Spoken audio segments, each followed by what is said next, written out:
Olá! Os 35 mil egressos da Universidade Franciscana agora fazem parte do programa Alumni UFN, uma iniciativa para conectar ex-alunos que levam o nome da instituição pelo mundo.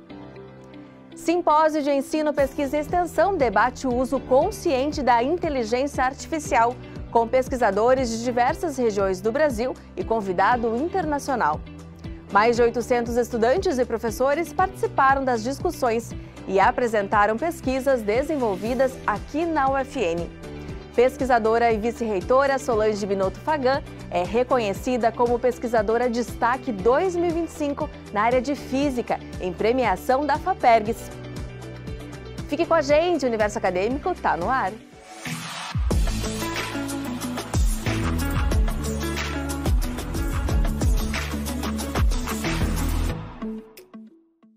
Eles já passaram pelas salas de aula, construíram trajetórias de sucesso e hoje levam o nome da Universidade Franciscana para o mundo. São 35 mil egressos que agora fazem parte do programa Alumni UFN. 5 ex-alunos de diferentes gerações e cursos voltaram à instituição para compartilhar experiências acadêmicas e profissionais.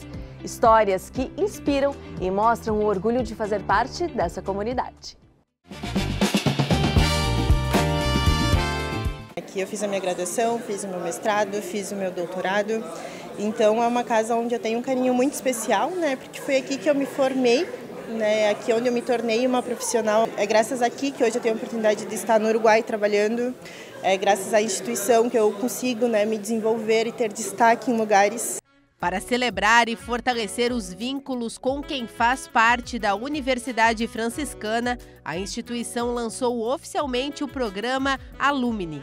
Com 35 mil egressos espalhados pelo Brasil e pelo mundo, a UFN tem uma trajetória de 7 décadas de formação humana, acadêmica e profissional. O programa ele visa unir algumas ações que a gente já tem, que nós já trabalhamos, principalmente com a questão de cursos, atividades, descontos, instituições parceiras. E também, de alguma forma, tentar unir os egressos em eventos, trabalhar de uma forma conjunta. E esse programa também ele culmina com os 70 anos da instituição. Então, é dar destaque aos nossos egressos, a todos os que compuseram, né, esses 70 anos e que estão no mercado de trabalho, que estão distribuídos pelo mundo. E também, claro, trazer essa perspectiva para os nossos atuais estudantes. A conexão e o relacionamento são pilares do programa, que oferece benefícios exclusivos, serviços e oportunidades de crescimento aos egressos. Fazer parte do programa Alumni UFN é continuar uma história que não termina com a formatura. Por que a Universidade Franciscana cria o programa Alumni? Porque a sociedade santamariense, em lugares distantes deste planeta, há egressos desta universidade que colaboram efetivamente para o desenvolvimento dos lugares onde vivem. E também para que os estudantes de hoje vejam e constatem bons exemplos de pessoas e de profissionais que se tornaram indispensáveis em nossa sociedade.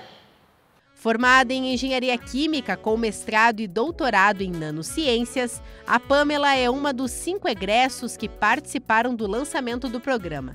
Eles receberam uma placa de Alumni UFN com a matrícula acadêmica. A oportunidade que a gente está tendo aqui de trocar essa experiência, de dizer para os alunos assim, ó, valorizem a instituição que tu tem, fiquem aqui, porque realmente é uma instituição que não tem impacto somente aqui na região de Santa Maria, né? Ela tem impacto nacional, assim como também internacional. E é muito importante também a gente trazer para abrir novos horizontes, novas oportunidades para os alunos que estão aqui dentro, independente da área. Formada em letras pela FIC, Valcerina lembra o impacto da formação nas conquistas profissionais. Ex-prefeita de São João do Polesine tem presença de destaque no município, que inclusive participou da emancipação. Quando tem um convite, quando tem um ato, eu sempre que posso venho, porque realmente é de onde eu saí com aprendizado para ser aquilo que eu sou hoje. Quem também retornou à universidade foi o egresso da primeira turma do curso de Direito Noturno, Cleberson Bastianello. Coronel da Polícia Militar, ele destacou que a formação em Direito foi fundamental para a carreira e que também contribui para a qualificação dos policiais. O bacharelado em Direito dá condições para que todos os oficiais da carreira de nível superior possam exercer bem a sua profissão. Uma gama de conhecimento muito vasta, necessária e que, sem dúvida alguma, aqui na UFN foi o ambiente mais apropriado, mais importante para que isso acontecesse.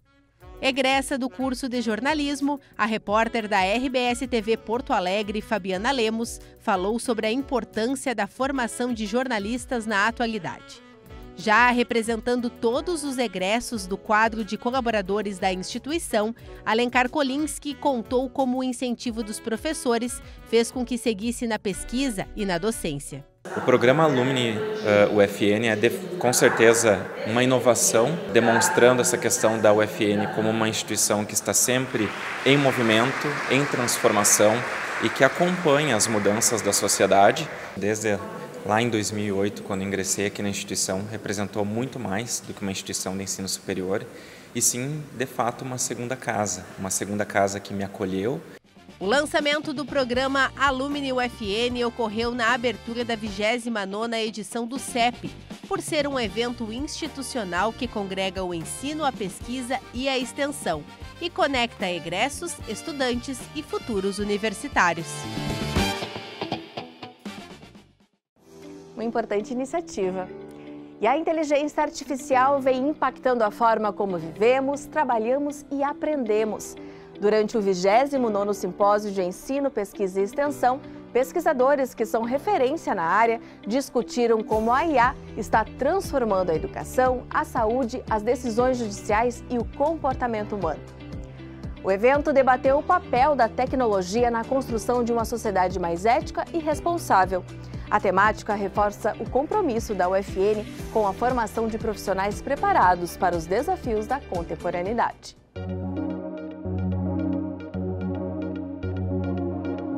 O grande problema hoje do judiciário é a enormidade de processo e o alto custo. Um alto número de demanda, nós humanos não somos muito bons para perceber todos os detalhes. A inteligência artificial é uma ferramenta que veio para nos auxiliar, porque a inteligência artificial é absolutamente excepcional com quantidade de dados. Nós temos hoje mais de 80 milhões de processos tramitando. Nós somos o primeiro tribunal constitucional do mundo que trabalha com sistema de inteligência artificial. O Supremo Tribunal Federal tem 3 sistemas de inteligência artificial altamente desenvolvidos, inteligência artificial generativa. O STJ tem 3 sistemas de inteligência artificial. Nós já temos 106 sistemas. O Tribunal de Justiça do Rio Grande do Sul, faz 2 meses, criou a Gaia, que é um sistema de inteligência artificial em que já faz todo o projeto de voto de uma maneira maravilhosa. Porque o grande segredo da inteligência artificial é a base de dados. Quando tu pega o ChatGPT, ele vai alucinar porque a base de dados deles é aberta. Como o sistema do tribunal trabalham com uma base de dados fechada, o grau de fidedignidade é muito alto.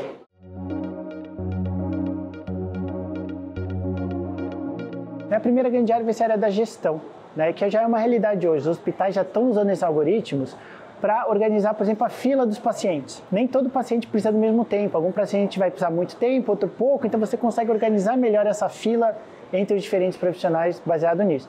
Também organizar, por exemplo, quantos leitos de UTI eu vou precisar no fim de semana. Os algoritmos também conseguem aprender, dadas as características dos pacientes e as condições de saúde do ano, ou da cidade, quantos leitos de UTI eu vou precisar. Então, na gestão já é uma realidade, hoje, utilizar esses algoritmos para a gestão de saúde. Mas a área que mais esses algoritmos mais vão impactar é a decisão da área da saúde, a decisão clínica na saúde. Por exemplo, qual é o diagnóstico desse paciente e qual é o prognóstico desse paciente. Então, dado que o paciente tem esses sintomas, qual é a probabilidade desse paciente ter essa doença que eu estou desconfiado? Esses algoritmos vão aprender via exemplos de milhões de pacientes, de milhares de pacientes, e, além disso, a questão de prognóstico. Então, dado que o paciente tem essa doença e tem essas características, qual é a probabilidade desse paciente ir a óbito daqui a um ano, por exemplo? Para ajudar a decidir sobre questões de intervenções, entender a gravidade desse paciente e decidir qual é a melhor intervenção, qual é o melhor medicamento, qual é o melhor, se ele precisa de cirurgia ou não.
Foram mais de 800 estudantes e professores inscritos no CEP.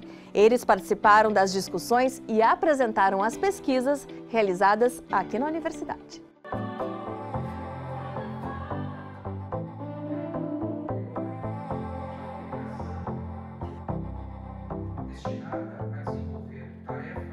Essa é a segunda vez que o Klinsmann participa do Simpósio de Ensino, Pesquisa e Extensão da UFN. Neste ano, ele foi premiado com o primeiro lugar na área de Ciências Tecnológicas, como bolsista de iniciação científica.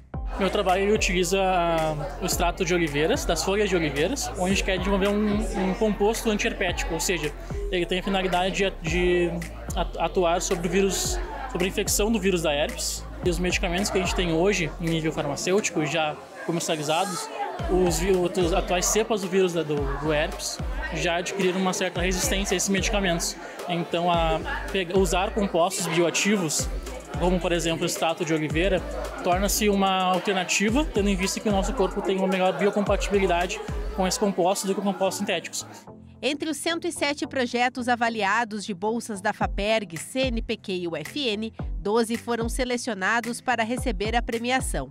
O momento, que une as 4 áreas do conhecimento, contempla estudantes da graduação e do ensino médio. A gente sabe o quanto a pesquisa ela tem um impacto fundamental na sociedade.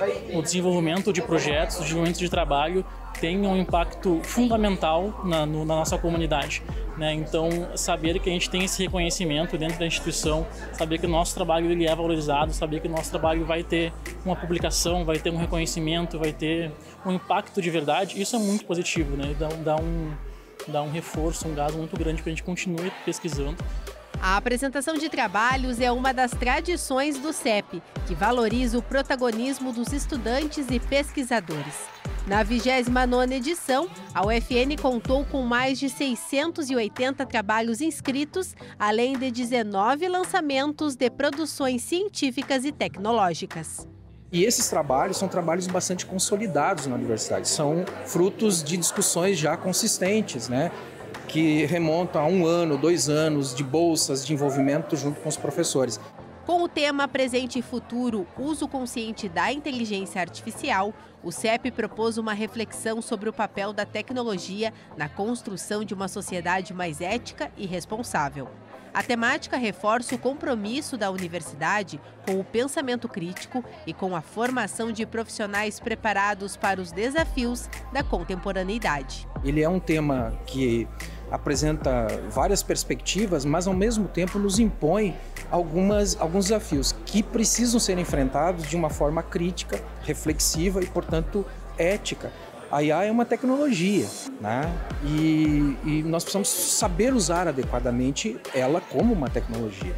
E enquanto tecnologia, acredito que ela não pode ser usada simplesmente para substituir a inteligência humana. E o que nos caracteriza é essa capacidade de pensarmos, refletirmos e, sobretudo, nos prepararmos em termos de propósito, em termos de sentido da existência, algo que a máquina não proporciona. A gente acompanhou nas reportagens que o uso consciente da inteligência artificial foi o grande tema das discussões no Simpósio de Ensino, Pesquisa e Extensão. Na palestra de encerramento, o foco foi a IA e o futuro da educação. E é sobre isso que a gente conversa agora. Por isso, recebemos hoje o professor que foi o convidado dessa palestra final, Léo Peruso Júnior. Léo é professor do programa de pós-graduação em Filosofia da PUC-Paraná e da Faculdade Vicentina. É graduado em Filosofia e Direito e doutor em Filosofia. Seja muito bem-vindo, professor Léo.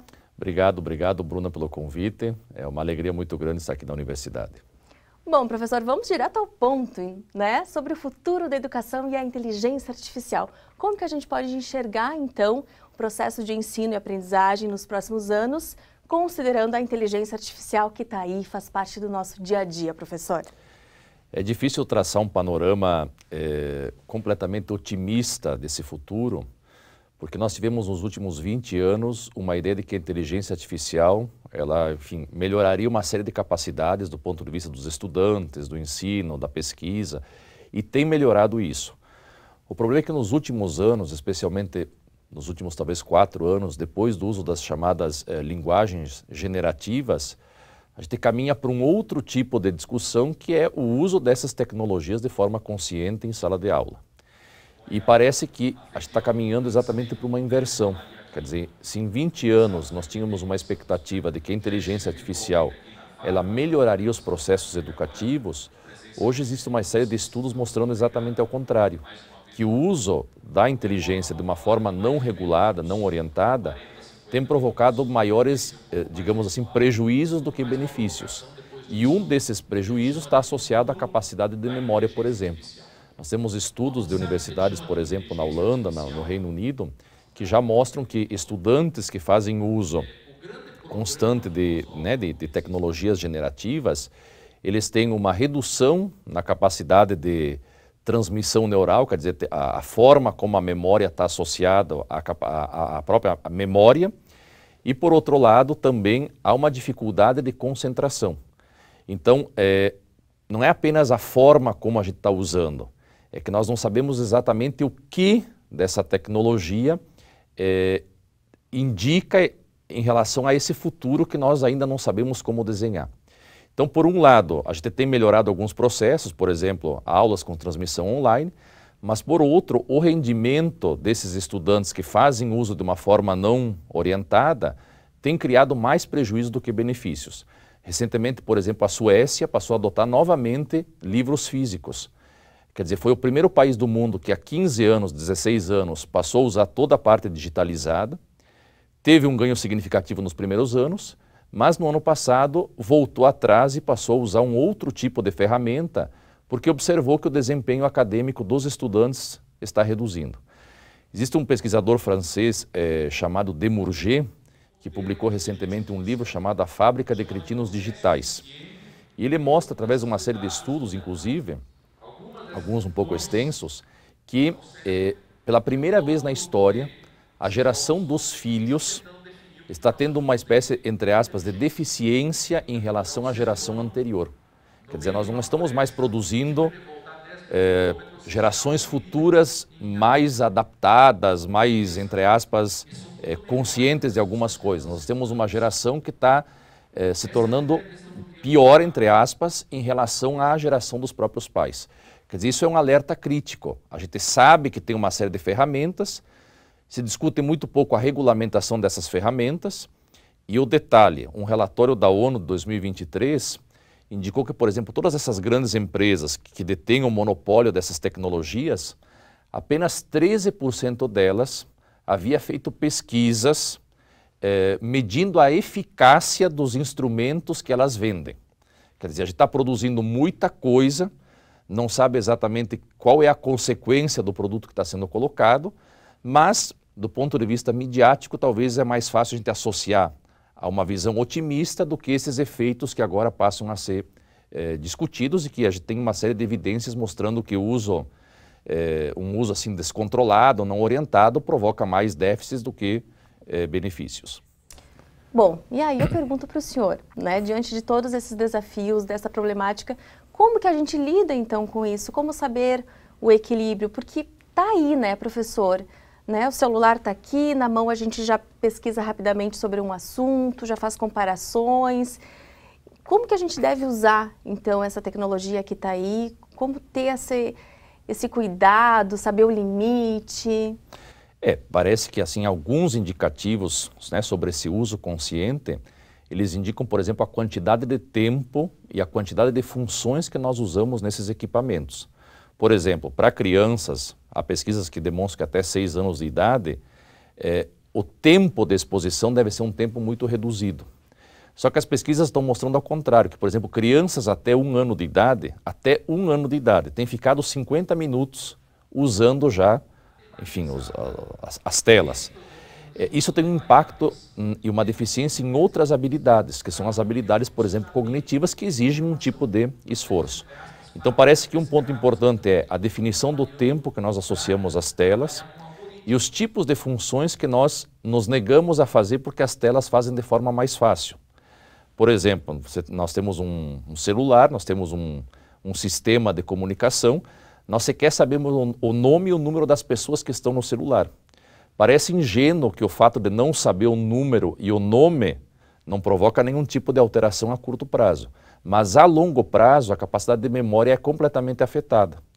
Então quer dizer, a gente sabe que a longo prazo as pesquisas que têm sido publicadas nos últimos 2 ou 3 anos, especialmente nos últimos 2 anos, alertam para o fato de que a memória, pela não utilização adequada, tem sido afetada. Tem outros estudos que demonstraram, por exemplo, com jovens universitários, divididos em 3 grupos, entre aqueles que usavam inteligência generativa para produzir textos, aqueles que apenas consultavam e aqueles que exercitavam manualmente sem qualquer uso. O melhor desempenho de recordação, 47% no nível aí de recordação, se deu naqueles que não usavam a tecnologia. Quer dizer, por outro lado, ela facilita alguns processos, mas a gente acaba não olhando a outra esfera, que é a ausência de capacidades, por exemplo, críticas na leitura e interpretação de textos. E se nós olharmos a história evolutiva em geral, nós tivemos sempre pequenos passos de melhoramento cognitivo, quer dizer, a descoberta de uma teoria, o desenvolvimento de alguma coisa, uma produção científica, a escrita de um livro. E chegou nesse momento que o celular se tornou uma espécie de novo mapa de orientação de toda a vida. Quer dizer, a pessoa mais ingênua possível, ela tem acesso a tudo e ela imagina que ela é proprietária daquilo que ela está acessando. Então, acredito que uma das grandes questões hoje que precisa ser discutida é justamente o tempo de exposição e a eficiência dessas ferramentas em todos os processos de ensino. Se você não tiver orientação adequada da forma como esse uso é feito, com certeza nós estamos produzindo pessoas que têm um tipo de habilidade, mas que não têm outras. E professor, nós aqui dentro de uma universidade, né, nesse espaço acadêmico, que é um espaço de reflexão, justamente para desenvolver o senso crítico, né? O que a universidade precisa fazer para alertar os jovens, né, sobre a inteligência artificial, sobre essa tecnologia, para orientá-los sobre o uso consciente? O que o senhor diria? A primeira questão e a mais urgente é a criação de laboratórios, o que nós chamamos de observatórios de inteligência artificial. São centros de pesquisa, centros de formação, centros de capacitação, como nós já temos em várias universidades, em que as pessoas, professores, a comunidade, pesquisadores, etc., têm esse contato e essa possibilidade de contínua discussão sobre o desenvolvimento da própria IA. Então, uma experiência muito positiva é isso, são esses observatórios em que se discute a forma como uma regulamentação adequada dos processos de uso de inteligência artificial devem ser feitos. Em geral, nós, quer dizer, negar que exista as plataformas, a tecnologia é um processo impossível de ser realizado. O que nós precisamos fazer é pensar as estratégias para a utilização adequada dessas ferramentas. Quer dizer, um estudante ele pode entregar um trabalho feito 100% por IA ou se exige dele o mínimo que é a capacidade reflexiva, embora ele use aquilo como consulta. Quer dizer, é possível criar uma regulamentação. A universidade pode criar diretrizes sobre a forma consciente da utilização dessas plataformas, nesse caso das IAs generativas. Então, esse seria um ponto importante para ser pensado. E daí eu lhe pergunto sobre o papel dos professores, né, nesse contexto. É um papel que está ameaçado, que está em transformação? O que o senhor poderia dizer? Talvez ameaçado não, porque ao longo da história os professores sempre estiveram aí. Desde que os gregos passaram a pensar a figura do professor, o professor tem resistido com todas as suas, deficiências. E uma questão importante sobre o professor é que quando a IA aparece na sala de aula, uns 20 e poucos anos atrás, como ferramenta, a grande lógica era, a IA vai reduzir o tempo de trabalho do professor de 13 a 17 horas por mês. Então tinha pesquisas que mostravam que o professor que fazia uso, ele, por exemplo, não elaboraria as provas, ele reduziria o tempo que ele, entre aspas, que ele desperdiça para fazer essas atividades de uma outra forma. Mas não é só isso. Quer dizer, a figura do professor não é simplesmente um sujeito que está recolocando ferramentas que estão aí. É uma produção integrada e crítica. A figura do professor no uso, tanto do conteúdo quanto da IA, é fundamental. Eu acredito assim que é muito pouco provável que o professor desapareça. Obviamente existem os cenários mais distópicos que nós não teremos mais a universidade, que o professor desaparece, etc. Mas o processo de conhecimento é um processo que é sempre uma discussão colaborativa. Quer dizer, você tem alguém mais preparado com alguma habilidade e você tem alguém que está ingressando. Quando a gente retira essa figura de alguém que tem algum tipo de habilidade maior com alguém que está ingressando, talvez o que se produza é simplesmente uma replicação de conteúdos que estão aí. Então a figura do professor e da professora é uma figura essencial, tanto para estimular a produção desse conhecimento colaborativo, quanto para pensar as estratégias adequadas no uso dessas tecnologias. E também, professor, para fazer uma reflexão ética quanto ao uso dessas tecnologias, né?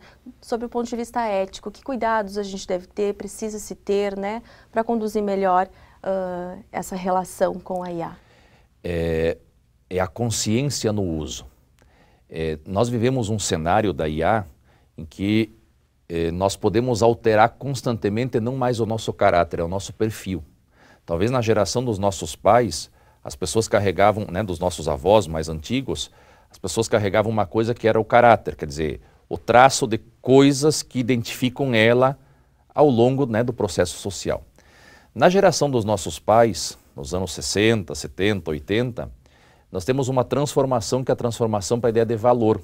Quer dizer, valor já passa a ser alguma coisa negociável em alguns contextos, aquilo que não era para os nossos avós. As nossas gerações mais recentes, elas estão num ambiente que é o perfil. Se eu não gostar mais de mim hoje, amanhã eu me excluo e crio um outro, com uma nova identidade. Quer dizer, isso cria um alerta, um problema ético que é que tipo de sujeito ou que tipo de pessoas a gente está desenhando no futuro. Quer dizer, será que nós podemos nos criar nos ambientes virtuais o tempo todo? Será que nós podemos criar aquela máscara perfeita da felicidade constante, das viagens eternas, do dia a dia feliz? Quer dizer, o mundo da IA não é o mundo da vida. É isso que talvez, inclusive essa é um pouco das minhas pesquisas, a IA construiu um conjunto de metáforas e de imaginários. E mais do que vender um conteúdo, a IA vende um imaginário.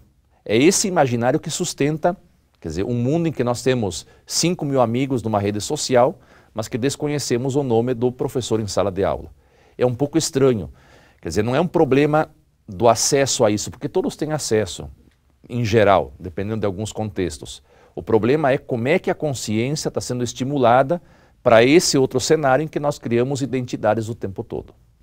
E daí a gente pode entrar na questão da educação midiática, professor, de como que os professores podem estimular essa questão dos jovens terem cada vez mais senso crítico, né, prestar atenção na autoria das produções, né, porque a IA... Quem é o autor daquela informação, né? Posso pegar ela como verdade? Posso pegar ela para mim? Né? Tudo isso que a gente vem comentando. Então, qual é o papel dos professores nesse sentido de estimular os alunos, né, que tenham esse senso crítico, e também da educação midiática nisso tudo? Educação digital, esse é o termo. Nós temos que caminhar para um cenário em que a educação digital paute os temas que a IA usa. Então, viés algoritmo, formação digital, colaboração em redes virtuais e a questão da criatividade e da autoria. Se nós não discutimos exatamente quem é o autor e o produtor, nós simplesmente estamos replicando um conjunto de parâmetros que a IA passa a utilizar. Então acho que me parece que esse novo cenário exige a educação digital e de todos os termos que a IA usa, sobretudo porque a maioria ou grande parte das escolhas que nós fazemos são escolhas motivadas pelos vieses de algoritmos que nós não sabemos como funcionam, mas quem detém o monopólio do funcionamento é quem obtém a vantagem econômica.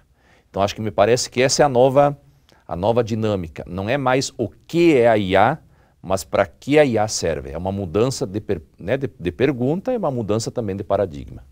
Professor, para a gente finalizar, queria falar um pouquinho com o senhor sobre a questão da humanização, né? Devemos temer que as máquinas possam ficar cada vez mais humanas e nós mais robóticos? Essa é uma pergunta fundamental. Recordo aqui um exemplo em forma jocosa feita pelo Papa Francisco, em que foi repetida uma pergunta um pouco próxima dessa, e ele respondeu mais ou menos nos seguintes termos. A pergunta não é se as máquinas estão ficando mais inteligentes, mas se as pessoas estão ficando mais estúpidas. E eu acho que é isso.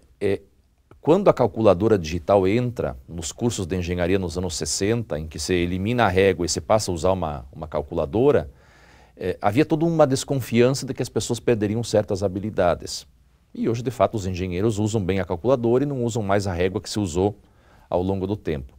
Mas eu acredito que os sistemas artificiais vão se tornar cada vez mais próximos daquilo que sejam as nossas funções, as nossas habilidades, vão desempenhar isso muito bem, mas o senso de humanidade, a nossa forma de existência afetiva, os laços sociais, a sociabilidade, as relações humanas, elas são nossas, da forma como nós nos constituímos. Isso dificilmente as máquinas vão conseguir absorver. A gente chama isso de falácia da humanização. Nós atribuímos às máquinas afetos que são nossos. Tudo bem que as TVs tenham habilidades em que você vai poder dizer para ela que tipo de, a gente já faz isso, que tipo de função ela pode selecionar. Mas são sempre os nossos afetos. É uma transferência de coisas nossas que nós colocamos nas máquinas. E geralmente a gente está esquecendo isso, tanto que alguns autores chamam isso de era da singularidade. O momento em que as máquinas vão ultrapassar completamente as nossas habilidades. Isso se daria lá mais ou menos pelo ano 2045, 47. Tem até uma data, segundo um autor, que vai ocorrer nesse momento. Eu acredito que isso também é parte desse imaginário. A gente constrói sistemas que resolvem algumas coisas e que nós também deveríamos decidir quando que devemos frear essas coisas. Não vão ficar mais inteligentes que a gente. Provavelmente de alguns vão desempenhar uma função mais interessante, quer dizer, vão ter habilidades mais adequadas. Agora, inteligência também é um conceito que precisa colocar em questão. De qualquer forma, eu acredito que é um cenário muito otimista que acaba eliminando habilidades que são habilidades nossas. Uma mensagem final para não temermos, né, e tentarmos então lidar da melhor forma com isso. O uso consciente e responsável. Na medida em que a gente se pergunta antes de usar ou durante o uso, o que tipo de coisa eu espero ao fazer esse uso, isso determina quem é o proprietário, quem é o autor sobre o objeto. Não é apenas a utilização das inteligências artificiais em geral, é a ausência dessa capacidade anterior que é definir quem detém o comando sobre o uso. Se nós não nos perguntarmos sobre isso, é provável que em alguns ambientes a gente acabe sendo substituído. Inclusive essa é uma das dificuldades, que é a substituição da mão de obra e do trabalho por sistemas artificiais. Tem fábricas na China de automóveis em que praticamente 100% da atividade é feito por IA. Excelente. Mas esse tempo ocioso que nós tiramos tiramos daquele espaço em que as máquinas executam e que deveria ser nosso, não se tornou ocioso para ser criativo. Passou a ser usado por uma outra esfera que é um uso completamente inadequado. Quer dizer, o sujeito deixa de trabalhar num ambiente completamente físico, ele passa a ter um tempo, mas ele usa esse tempo para uma outra questão completamente mais escravista do que esse primeiro sistema. E nós esquecemos que as plataformas digitais em geral conseguem fazer isso. Então me parece que a grande questão é um uso consciente no sentido de se perguntar o que nós esperamos como humanidade para o uso dessas tecnologias que estão aí o tempo todo. Bom, um assunto que sugere muitas reflexões, né? Horas de discussão, né, professor? Muito obrigada pela sua participação, professor que veio lá do Paraná, professor Léo Peruso Júnior, para participar do CEP, né, pela primeira vez em Santa Maria, né, professor? Muito obrigada e até uma próxima oportunidade. Obrigado pelo convite. Nós temos um centro chamado Centro de Filosofia, Inteligência Artificial e Futuro da Humanidade, que de fato é um pouco, pretende ser esse canal de discussão crítica sobre o uso dessas ferramentas. Obrigado pelo convite, Bruna. Seja sempre bem-vindo. E a vice-reitora e pesquisadora da Universidade Franciscana, Solange Binotto Fagan, recebeu o Prêmio de Pesquisadora de Destaque 2025 na área de Física, da Fundação de Amparo à Pesquisa do Estado do Rio Grande do Sul, a FAPERGS. O Prêmio Pesquisador Gaúcho foi entregue durante uma cerimônia nesta semana em Porto Alegre. Solange Binotto Fagan é referência nacional em Física e Nanociências.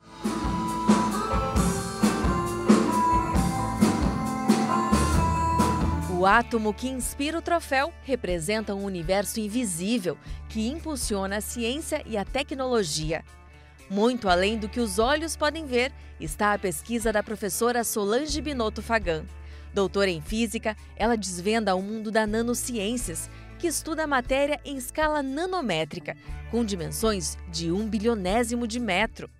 E o foco do trabalho que a gente desenvolve hoje é principalmente na área ambiental, para trabalhar, por exemplo, com remoção de poluentes, materiais não tóxicos e tóxicos, e também na área de aplicação em saúde, como nanosensores, nanobiosensores, para aplicação, por exemplo, para tratamento de doenças, e com isso usando a nanotecnologia.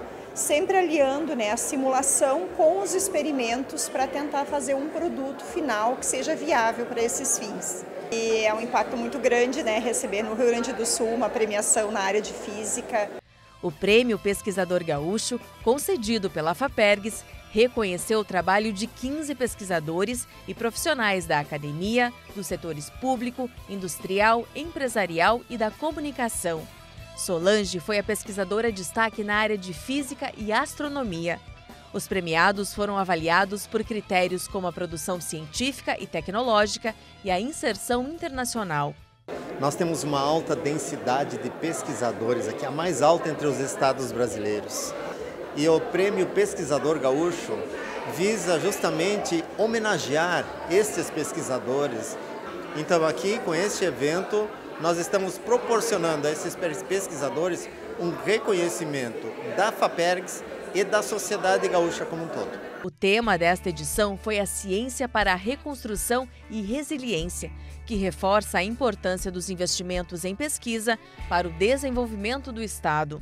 Nós temos um olhar para políticas públicas que sejam baseadas em conhecimento e em ciência.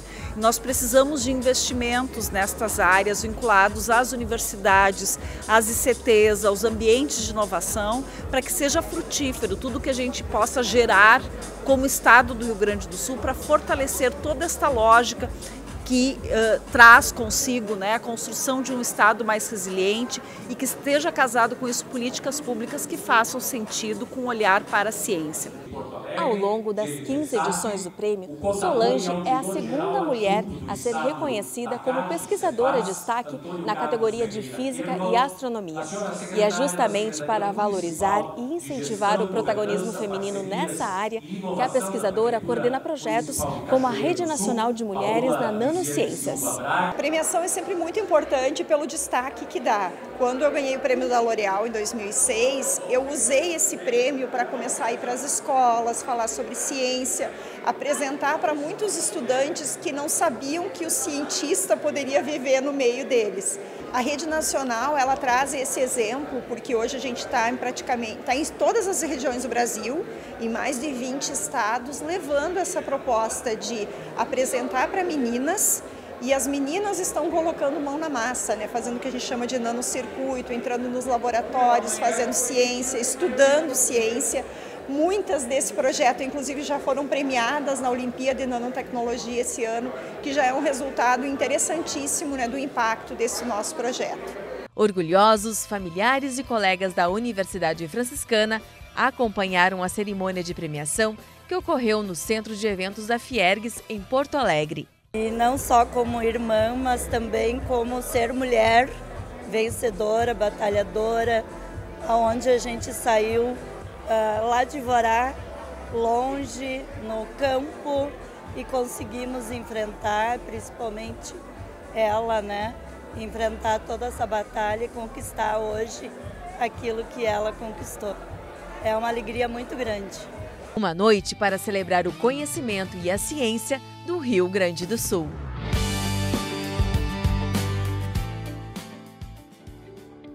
Agora eu quero saber de você, vestibulando, se já garantiu a inscrição para o vestibular de verão 2026 da Universidade Franciscana. As inscrições vão até 10 de novembro pelo site ufn.edu.br. A prova é presencial para todos os cursos, no dia 24 de novembro. Destaque para os novos cursos de Teologia, Inteligência Artificial e Ciência de Dados e Comunicação Digital. E egressos da Universidade Franciscana serão palestrantes de um evento sobre comunicação, marketing e inovação aqui em Santa Maria. É a primeira edição do Conexus, que ocorre no dia 1º de novembro no Monte Lago. A publicitária Camille Silva, o arquiteto e urbanista Ricardo Barreto e a psicóloga Rafaela Galvão vão falar sobre comunicação com autenticidade e o desafio de criar posicionamento com conexão. O evento deve reunir estudantes, profissionais, empresários e marcas. As inscrições podem ser feitas nesse QR Code que está aparecendo aí na tela. Por hoje ficamos por aqui. Muito obrigada pela sua companhia. Um beijo grande. Tchau!